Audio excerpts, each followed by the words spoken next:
പ്രിയമുള്ളവരെ, വിശ്വാസത്തിനു വേണ്ടി സ്വന്തം ജീവൻ വരെ നൽകാൻ തയ്യാറായ ധീരനായ വിശുദ്ധ ഗീവർഗീസിനെ കുറിച്ച് നമുക്കറിയാം.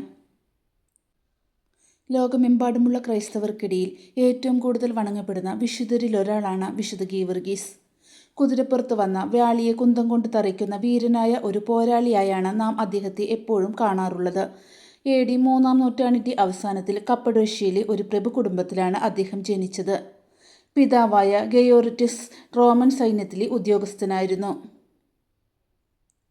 പിതാവിൻ്റെ പാത പിന്തുടർന്ന ഗീവർഗീസും സൈന്യത്തിൽ ചേരുകയും ചക്രവർത്തിയായ ഡയോക്ലീഷ്യൻ്റെ വിശ്വസ്തനായ അംഗരക്ഷകനായി മാറുകയും ചെയ്തു.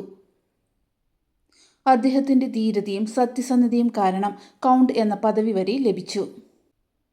AD 303-ൽ ഡയോക്ലീഷ്യൻ ചക്രവർത്തി ക്രിസ്ത്യാനികളെ ഉന്മൂലനം ചെയ്യാൻ ഉത്തരവിട്ടു. ദൈവവിശ്വാസം ഉപേക്ഷിക്കാൻ നിർബന്ധിതരാക്കിയപ്പോൾ പലരും ഭയന്ന് പിന്നോട്ടു പോയെങ്കിലും ഗീവർഗീസ് ധൈര്യത്തോടെ മുന്നോട്ട് വന്നു. അദ്ദേഹം രാജാവിൻ്റെ മുമ്പിൽ നിൽക്കുകയും ഞാൻ ക്രിസ്തുവിൽ വിശ്വസിക്കുന്നു എന്ന് തുറന്നു പറയുകയും ചെയ്തു. ഈ പ്രഖ്യാപനം അദ്ദേഹത്തിൻ്റെ ജീവിതം തന്നെ മാറ്റിമറിച്ചു. ഭീഷണികൾ, പീഡനങ്ങൾ, തടവ്, ശാരീരിക വേദന എല്ലാം അദ്ദേഹത്തെ നേരിട്ടു. എന്നിട്ടും ഒരിക്കലും തൻ്റെ വിശ്വാസം ഉപേക്ഷിക്കാൻ അദ്ദേഹം തയ്യാറായില്ല. പീഡനങ്ങളുടെ ഇടയിലും ഗീവർഗീസ് ദൈവത്തോട് പ്രാർത്ഥിച്ചുകൊണ്ട് ആത്മബലത്തോടെ മുന്നോട്ടു പോയി. അദ്ദേഹത്തിൻ്റെ ഉറച്ച വിശ്വാസം പലരെയും അത്ഭുതപ്പെടുത്തി. ചിലർ അദ്ദേഹത്തിൻ്റെ സാക്ഷ്യത്തിലൂടെ ക്രിസ്തുവിനെ അറിയുകയും ചെയ്തു എന്ന് പരമ്പരാഗതമായി പറയപ്പെടുന്നു. വിശുദ്ധ ഗീവർഗീസിൻ്റെ കഥ പറയുമ്പോൾ ഒഴിവാക്കാൻ പറ്റാത്ത ഒന്നാണ് ഡ്രാഗണുമായുള്ള പോരാട്ടം. ലിബിയയിലെ സിലിൻ എന്ന നഗരത്തിൽ ജനങ്ങളെ ശല്യം ചെയ്തിരുന്ന ഡ്രാഗണെ കൊന്ന് അദ്ദേഹം രാജകുമാരിയെ രക്ഷിച്ചു എന്നാണ് കഥ. ലിബിയയിലെ ഒരു നഗരത്തിൽ ജനങ്ങളെ ഭീതിയിലാഴ്ത്തിയ ഒരു ഡ്രാഗൺ ഉണ്ടായിരുന്നു.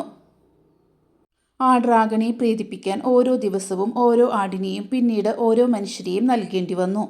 ഒടുവിൽ രാജകുമാരിയുടെ ഊഴം വന്നപ്പോൾ ഗീവർഗീസ് അവിടെ എത്തുകയും കുരിശടയാളം വരച്ച് ഡ്രാഗണെ കീഴ്പ്പെടുത്തുകയും ചെയ്തു. ഈ അത്ഭുതം കണ്ട് അവിടുത്തെ ജനങ്ങൾ ക്രിസ്തുമതം സ്വീകരിച്ചു എന്നാണ് വിശ്വാസം. ഈ കഥ തിന്മയ്ക്കെതിരെ നന്മ നേടുന്ന വിജയത്തിൻ്റെ വലിയൊരു പ്രതീകമാണ്. ഡ്രാഗൺ പാപത്തെയും ഗീവർഗീസ് വിശ്വാസത്തെയുമാണ് പ്രതിനിധീകരിക്കുന്നത്. ഇന്ന് ലോകത്തിലെ 30ഓളം രാജ്യങ്ങളുടെ കാവൽ വിശുദ്ധനാണ് അദ്ദേഹം.